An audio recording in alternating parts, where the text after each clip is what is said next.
Listo, mi querido Mauro, ¿cómo está? Buenas noches. ¿Me escucha? Perfecto y claro, querido Nelson, ¿cómo estás? Muy buenas noches contigo, con toda la audiencia. Mil disculpas por los 2 minutos de retraso. No me No, jalé. la gente ya empezó que sí, que no sé qué. Yo me Tengo retraso. multa esta noche, de verdad, pero estaba con una llamada telefónica ahí muy, muy importante, así que pido las disculpas del caso. Pi. Dice aquí en la costa. Pi. Mauro Andino, muchísimas gracias. Feliz año, aunque ya no lo dijimos en la semana pasada, pero feliz año, Mauro. Que este año sea de mucho provecho, de muchos proyectos, que todo te salga súper bien. ¿Cuál es tu perspectiva de este nuevo año? Igualmente, querido Nelson, desearte a ti, a todos nuestros amigos y amigas seguidoras, que este 2023 sea lleno de salud, de prosperidad. Creo que eso es lo más importante. Sin salud no se puede realizar Sí, ningún oye, objetivo, la ningún plena. sueño, ningún anhelo. Salud es lo más importante. Mira, con salud creo que se puede hacer todo, se puede seguir luchando en la vida. Así que ese es mi mayor anhelo y por supuesto, con la ilusión de que nos sigan acompañando a ti todos los días en la triple programación, en tus sketches, en los monólogos, en las presentaciones, y a este humilde servidor, pues los días jueves, que ya hemos hecho una sana costumbre para conversar con la gente. La Así que ojalá gente, sea un mejor año para el país, sobre todo, ¿no? Y claro, para el pueblo ecuatoriano. la gente se emociona los jueves porque dicen, ya por fin vemos a otro man, dice, porque solo me ven a mí, entonces por fin ya viene Mauro, por lo menos que Mauro dice otra cosa, entonces yo digo lo mismo y lo mismo y lo mismo. Entonces a la gente le gusta y se emociona y eso es chévere. A ver, Mauro, Gracias, ñaño. yo no sé si tú viste, quisiera preguntarte esto, fue de última hora, pero así es esto. ¿Qué opinión te merece a ti este pequeño cruce de tweets o de comentarios entre Aquiles Álvarez y Andrés Arauz, cuando en el programa de Luis Eduardo en La Posta dijo que Arauz se portó como sobrado, que despidió al equipo y que ya no era el capital de Correa, y luego Arauz mandó un tweet? ¿Cuál es tu percepción de esto? Porque lo hice noticia y lo puse en portada también. Vi el extracto del video, me parece que ya empezó a circular el día de ayer. Sí, Lo vi en horas de la noche, me parece. Eh, no me parece apropiado, no me parece correcto, me parece desproporcionado, excesivo.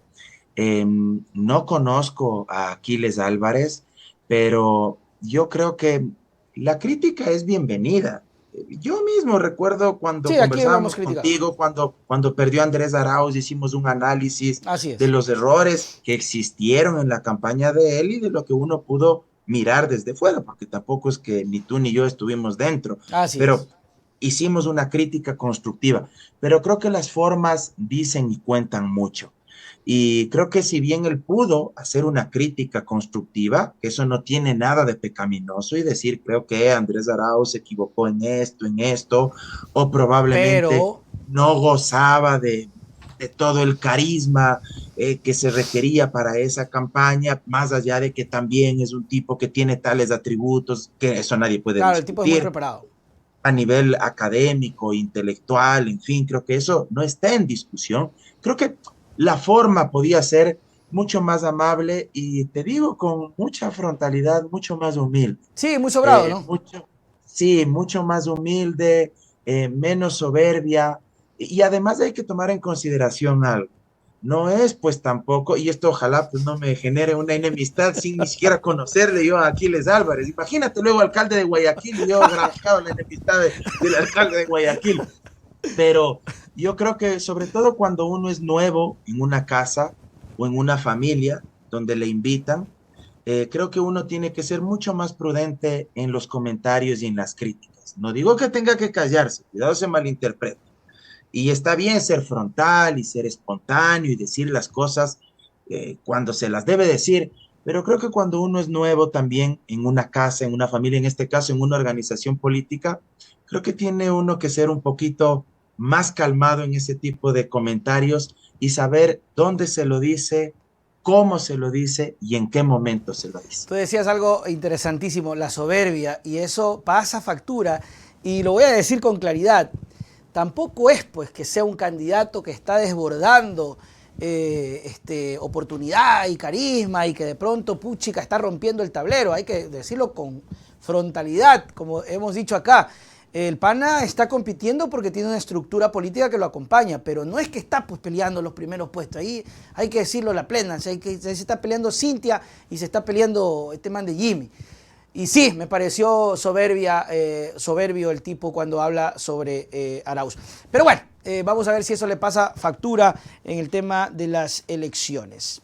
Y si gana la alcaldía, que no le voy a dejar sin pauta a usted. No, no me ha dado, así que bueno, yo por eso les pido ahorita a los candidatos. Sí sabes que yo les cobro a los candidatos las entrevistas y nadie me para bola, ¿sí sabes eso? No, yo por molestarte decía. No, yo sí les cobro. Cuando me dicen, oye Nelson, pero entrevista, le digo, sí, vale tanto. Se van corriendo. Entonces, ese ha sido mi filtro. Si no estuviera lleno de entrevistas, pues. Entonces, pero bueno. Mauro, el tema de Cáceres también, que lo tengo aquí anotado. ¿Cuál es tu apreciación acerca de esto? Es un caso que ha generado muchísima conversación. Estuve leyendo los tweets que casualmente hacías tú un comentario acerca de esta condescendencia que ahora se está teniendo y lo decía Tamara hoy en la mañana y decía, madre, ¿qué pasó aquí? Y yo le decía a Tamara, yo voy a decir algo horrible, Tamara, y me decía, bueno, habla. Es que María Belén ya está muerta. Y mira cómo el ser humano es tan, no sé cómo llamarnos, pero como ya está muerta, entonces ya está muerta. Entonces, qué pobrecito el que está vivo, más o menos así. Pero nos olvidamos que es el principal sospechoso de esa muerte. Antes de que respondas, Marcelo Zapata, ¿qué pasaría si cafetean a Cáceres en la Penny? Bueno, ahí va con todo. Bueno, mira, primero hay que decirlo, creo que todos nos congratulamos que al fin haya sido capturado, que haya sido identificado un tipo que cometió un delito execrable. Indudablemente, como todo ciudadano tiene derecho a la defensa, tiene, como todo ciudadano, que respetarse su proceso, las garantías del debido proceso, tiene que dársele las facilidades para que él tenga una asistencia técnica en materia legal, que tenga su defensa técnica, en caso de que no pueda pagarse una, pues que el Estado le provea un defensor público. Hay que respetar los derechos constitucionales, así se trate del peor criminal del planeta. Eso se llama debido proceso y eso se llama vivir en un Estado constitucional de derechos. Así es. Y no vivir en un estado de naturaleza donde se hace justicia por mano propia, donde se lincha a la gente o donde nos matamos unos a otros y donde prevalece la ley del más fuerte. No. Vivir en un Estado constitucional de derechos implica respetar la Constitución y garantizar los derechos, incluidos de las personas que hayan cometido los delitos más execrables y que sean juzgadas de manera equitativa, de manera justa, de manera adecuada, por jueces independientes, por jueces neutrales. Esto me parece que es un primer elemento. Lo segundo, creo que a uno le llama la atención y hay muchas interrogantes. ¿Cómo logró sobrevivir y llegar al lugar donde estuvo durante tantos meses? ¿Con la ayuda de quién? ¿Quién era el que le suministraba recursos? ¿Quién le pagó? Porque estaba eso infectado de narcotraficantes. ¿Quién le ayudó a adulterar los documentos personales? Que eso no es algo de pelo de cochino, pues eso es algo que seguramente le debe haber costado su buena pasta, su buen dinero. ¿Por qué hubo el informe de la Policía Nacional que aseveraba que la última vez que se lo vio a él fue en Panamá, embarcándose posiblemente en algún transporte fluvial, marítimo? ¿Por qué la policía dijo eso? ¿Por qué quienes hicieron ese informe aseveraron aquello cuando estaba en la frontera con Venezuela? Creo que hay varias interrogantes ahí. Una tercera lectura, creo que le llevan a él a la roca, primero porque el gobierno nacional asume a Cáceres como una especie de trofeo político. La situación de desprestigio, de descrédito de la Policía Nacional ha llegado a tales niveles que la mayoría de la opinión pública repudia, lamentablemente, a la Policía Nacional, Vea no usted. solo por el tema de Cáceres, que tal vez fue el colofón, la punta del iceberg, lo que hizo que explote esta olla de presión, sino por una serie de acontecimientos vinculados oficiales, personal de tropa con el tema del narcotráfico, del crimen organizado, sicariatos, personal en servicio activo, en servicio pasivo, actos de corrupción, lo de Don Pepito era, creo, uno que era parecido a lo de Don Nasa en las Fuerzas Armadas, que también entregaba dinero en un negocio piramidal Ujú. y que igual ese tema ya quedó ahí enterrado, ya Así nadie se es. acuerda del asunto, en fin, una serie de problemas, la represión excesiva en las manifestaciones de octubre del 2019, lo de junio del 2022, en fin, entonces todo eso ha ido desprestigiando la imagen de la policía y el gobierno asume esta captura de Cáceres como una especie de trofeo para reivindicar el nombre de la policía y para tratar también de lavar la imagen política del gobierno nacional. Claro. Le envían a La Roca para de alguna manera posicionar la idea que se trata pues de un criminal en serie que, te soy honesto, más allá de haber cometido un delito execrable, creo que no podría uno catalogarlo tampoco como un criminal en serie de No. que va a matar 10, 15, 20 personas, ¿sí me explico? Evidentemente es un criminal, Sí. pero no en serie, ¿sí me explico? ¿Ya? Ujú. Pero los llevan a la cárcel de La Roca para montar todo este espectáculo también, esta parafernalia de que se está haciendo justicia, de que no se va a tener ningún tipo de contemplación con este individuo, pero también creo por algún asunto de seguridad, porque fíjate Ujú. tú lo que podría pasar, ahí ato con lo que pregunta el amigo que nos está mirando, ¿qué ocurriría si es que por A o B circunstancia Cáceres es víctima de algún atentado Chútica. dentro de la cárcel? Si es que él pierde la vida o si es que supuestamente él se suicida, no aguanta la presión psicológica, entra en un estado de crisis emocional, existencial, en fin, y toma una decisión de esa naturaleza. Indudablemente la opinión pública no creería ese relato o esa historia oficial. La opinión pública podría pensar que esa no fue una muerte provocada por algún PPL, sino que fue provocada por los mismos aparatos o fuerzas represivas del Estado, o que no fue un suicidio, sino que como se dice popularmente, que le ayudaron a A suicidarse. suicidarse. Entonces, Sí.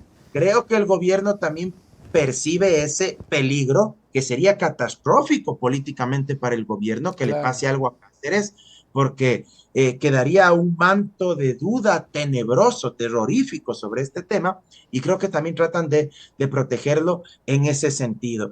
Y de ahí un último elemento que te diría en este momento, antes de que analicemos también más adelante todas estas reacciones viscerales, asquerosas, por decirlo suave, que han existido en redes sociales, pero creo que hay otro elemento que hay que dejarlo en claro, el maltrato del cual ha sido víctima Elizabeth Otavalo.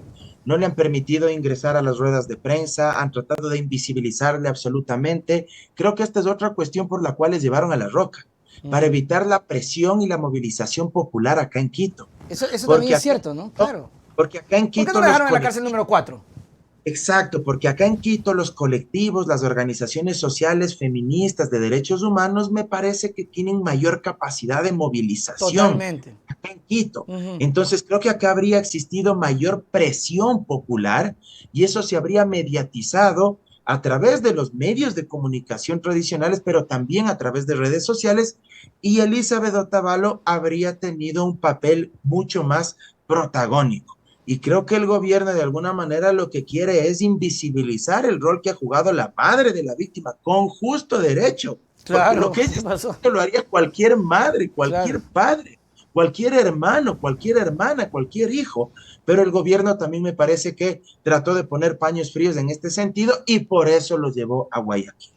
Por acá me dice Rubén Alejandro, un saludo, diciéndole Lelo Arauz se hundió Álvarez. Bueno, quiero dejar en claro que ese mensaje el propio Aquiles dijo que era falso. Digo, para que no entren en polémica y no me vayan a decir. Aquiles dijo que ese mensaje era falso, que Aquiles le decía Lelo Arauz. Bueno, Pero, ¿sabes qué? No caí en cuenta en ese sentido, Mauro, y tienes razón. Sí, que por seguridad, que porque está en una celda, pero acá teníamos la cárcel número 4. Entonces, desde ese punto de vista, tienes mucha razón. Es decir, neutralizaron a todo el aparato social que estaba listo para activarse y a Elizabeth totalmente afuera. Yo creo que esto ha sido desde el principio, nunca ha sido. Ahí está la muestra de que no existe el acompañamiento. ¿Cuál era el problema? Venga, señora, acompáñenos, vamos a verlo, mantengamos la distancia, quédese un par de metros, qué sé yo, para evitar alguna cosa, ¿no? Porque de pronto dicen, la señora lo ve y lo va a matar, qué sé yo. Elizabeth dijo, no soy un monstruo, lo dijo ella. Pero totalmente. Esa es una cosita, Mauro. Este tipo de crímenes, y ahí también comentamos las reacciones de la gente en redes sociales de pedir condescendencia a Cáceres. Este tipo de crimen puede acceder al sistema abreviado. No sé si tienes ese dato. Sí, él podría, colaborar, contribuir con la justicia, pero al tratarse de un delito cuya pena es de 22 a 26 años, él no tendría este tipo de beneficios, ¿sí? Ya. No podría acogerse porque es un delito execrable, es un delito cuya condena rebasa los años máximos que establece el Código Orgánico Integral Penal como para poder acogerse a este tipo de procedimientos. Además, él pierde esta oportunidad en el momento que él engaña a la Ah, justicia, ya, ok. porque él presenta una denuncia trucha, como si él nada sabía de su esposa cuando él fue el principal responsable, luego quiere desaparecer el cuerpo, se da la fuga, es decir, tiene muchos elementos en su contra y ya la legislación en este momento pues no le ayuda a él, ya no puede acogerse y repito además sobre todo porque se trata de un delito pues execrable que va con una condena de 22 a 26 años e incluso me parece, si mi memoria no me falla, que puede llegar incluso a los 34 años Sí. de privación de libertad porque tiene varias agravantes. Todos estos hechos, estos factores que él mismo los fue ejecutando una vez que ya se consuma el delito de femicidio, agravan mucho más su situación porque denotan que él no quería responder ante Sí, la totalmente. justicia y que quería engañar al sistema ecuatoriano y propiciar la impunidad de este delito. Entonces creo que hay que tener también bastante claridad en este asunto. Ahora habrá que ver cuáles son los indicios, los elementos de convicción que se han ido recogiendo durante estos meses y que serán presentados seguramente en una potencial audiencia de juicio, porque ya la instrucción fiscal me parece que termina, Sí. porque podía durar máximo 120 días, termina creo que el 15 de enero, ahí se convocaría la audiencia preparatoria de juicio, seguramente Fiscalía va a emitir un dictamen acusatorio, el juez de garantías penales va a dictar auto de llamamiento a juicio y esto pasaría ahí a un tribunal penal donde se llevaría a cabo la audiencia de juicio y ahí es donde se tendrían que presentar estos elementos de convicción, estos indicios para practicar la prueba, para que se presente la prueba de cargo y de descargo, que entre otras cosas puede ser prueba documental, prueba pericial y los testigos. Los testimonios que me parece van a ser absolutamente necesarios para poder esclarecer esto, no solo para determinar la responsabilidad penal de Cáceres, sino también de los potenciales cómplices en el cometimiento de este delito. Ok. Otros cadetes, otros oficiales, otros policías de tropa que pudieron haber participado luego ya en el ocultamiento del cuerpo, en la fuga del propio Cáceres, en fin, eso va a ser muy importante. También hay que decir que Cáceres podría acogerse al derecho constitucional del silencio, es Uy, decir, que él simplemente no diga nada. Y ya, aquí yo tengo una hipótesis, ya. me la voy a jugar. ¿Qué se logra con eso? Eh, yo creo que él se va a acoger al derecho al silencio para tratar de garantizar, entre otras cosas, su vida dentro de la cárcel. Te lo digo así abiertamente, porque yo creo que si es que él habla y vincula a gente poderosa e influyente dentro del Estado, dentro de la misma policía, yo creo que más temprano que tarde él se expone a que le pase lo peor en la cárcel. Entonces yo sospecho, repito, solo es una hipótesis, no puedo afirmar, pero me la juego a lanzar esta hipótesis. Yo creo que él se va a acoger al derecho al silencio para tratar de comerse él solo Claro. este delito, esta infracción, y si acaso menciona a alguien, mencionará únicamente a mandos Mandos pequeños, medios. a mandos pequeños, yo ni siquiera diría mandos medios, a mandos pequeños, pero a ninguna persona importante, porque creo yo, él este rato está consciente que va a pasar un largo periodo en la cárcel y que él al menos tiene que intentar garantizar su vida, porque creo yo que si es que vincula a gente muy, muy pesada, muy influyente, pues evidentemente él se pone en riesgo su integridad, su vida. De hecho, la propia Elizabeth Otavalo pedía que por favor cuiden su vida para que diga la verdad, pero también decía este temor que tú dices, Mauro, a que se acoja al silencio y que quede todo esto ahí. Y que el gobierno, claro, muy feliz diga, ya cerramos el capítulo porque misión cumplida, ahí está Cáceres, que es algo que no se puede permitir porque ocurrió en la escuela de policía. Mauro, en esta última parte me gustaría que nos expliques un poquito cuál es el relajo ahora con la Corte de Justicia y el CPP, SPP. Solo antes de entrar en ese Ya, tema, quería mencionarte algo, Nelson. Yo te decía hace unos instantes que me pareció repugnante, asqueroso esa campaña de desprestigio en contra de Elizabeth Otavalo y esa campaña también de maquillaje, de lavado de imagen que han querido hacer de Cáceres.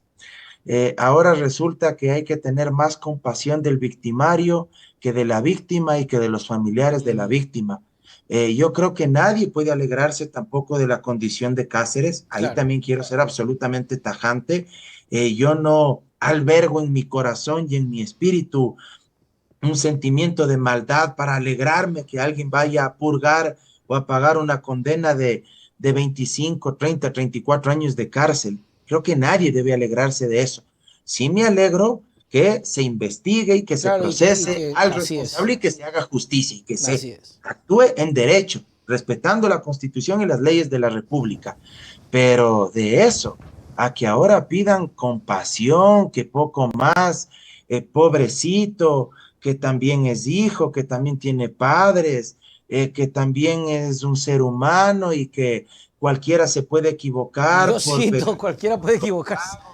por pegarse los tragos, por estar con mujeres, por ser Y infiel, por que por matar estar a en alguien. fiesta, que además como ya tenían problemas de pareja con María Belén Bernal, entonces se le fue la mano, fue un error, o sea, perdóname, ese tipo de argumentos me parecen repugnantes desde todo punto de vista, o sea, aquí la víctima se llama María Belén Bernal y sus familiares. No se trata pues de un error así nomás cualquiera.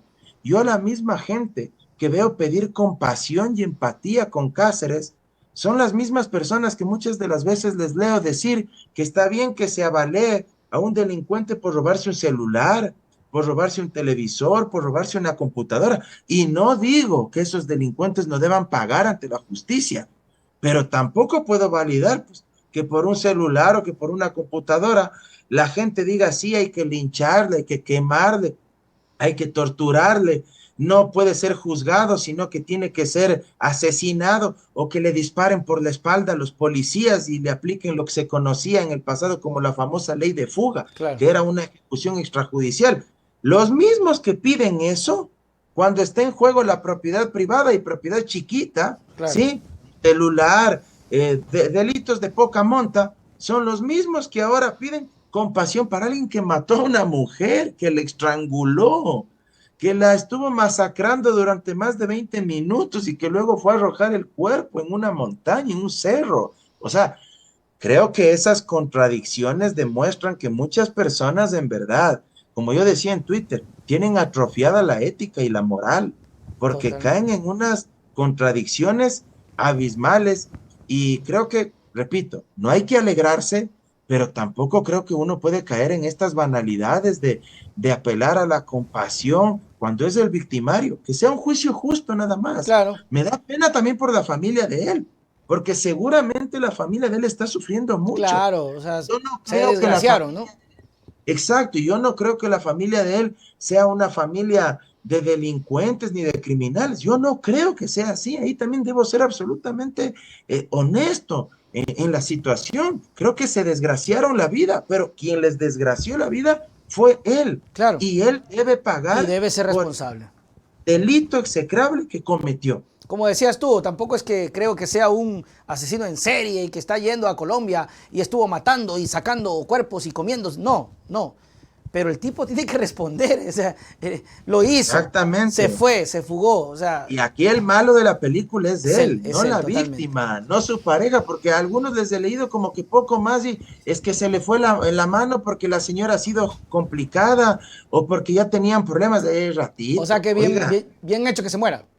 exactamente, o sea, oiga, no hable pendejadas, Si es su perdóname la hermana, no grosería, pero dice eso. oiga, no hable pendejadas, oiga, si sería su mamá, si sería su hermana, si sería su hija, Ahí no oiga, dice. póngase un ratito en los zapatos de los familiares de la víctima, pues, o sea, no hable sandeces.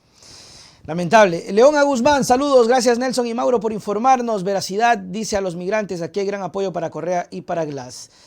Marco Dután, Piolín, mi primer aporte del año. Mi saludo a mi viejita que ayer cumplió 90 años con la voz del Mashi. Compañerita, mi querida compañerita, 90 años. Pilas que todavía vota, compañerita. Su voto cuenta. Así sencilla de rueda, ya sabes, 5, todas las 5. Y si no el voto asistido, pues Por hermano, y si eso. no el voto asistido, que vayan a la casa y ahí le ayuden a votar. A Pues ver, la gente Mauro, del CNE. rapidito, cuéntanos, a ver, ¿en qué mismo queda el relajo del CPP y la Corte? ¿Los van a terminar destituyendo o no? Pero ya, créete lo que ya ni sé dónde está esa hueá. Oye, mira, realmente ya es una mofa, es una payasada completa lo que sucede con el Consejo de Participación Ciudadana y Control Social.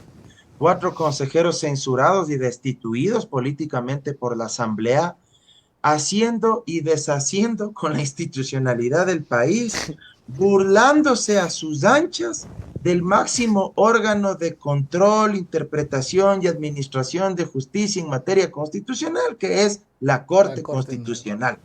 La Corte dictó una sentencia en diciembre pasado, donde señaló claramente que el Consejo de Participación Ciudadana y Control Social tenía que designar de la terna que le envíe la Corte Nacional de Justicia al vocal principal del Consejo de la Judicatura que faltaba, y a su vez ese vocal principal asumía la presidencia del Consejo de la Judicatura, porque el actual presidente solo es encargado, el señor Murillo, Fausto Murillo.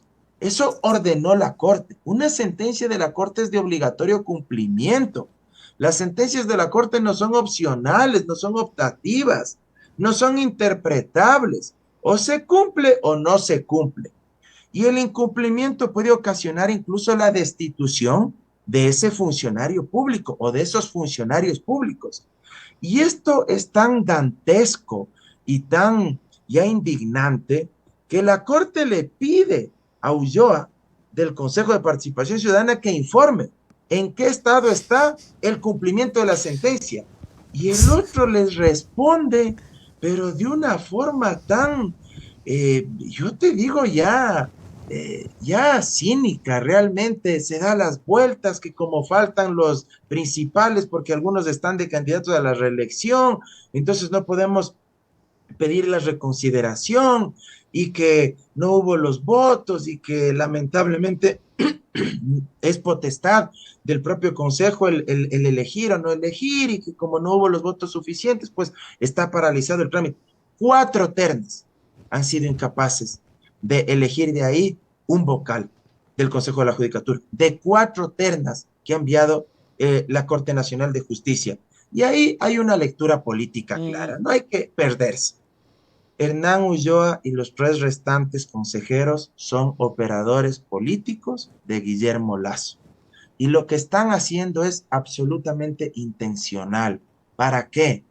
Para estancar la designación del vocal principal del Consejo de la Judicatura y que siga presidiendo este órgano Fausto Murillo, porque Fausto Murillo también es codescendiente, articulador en materia de justicia del gobierno de Guillermo Lasso.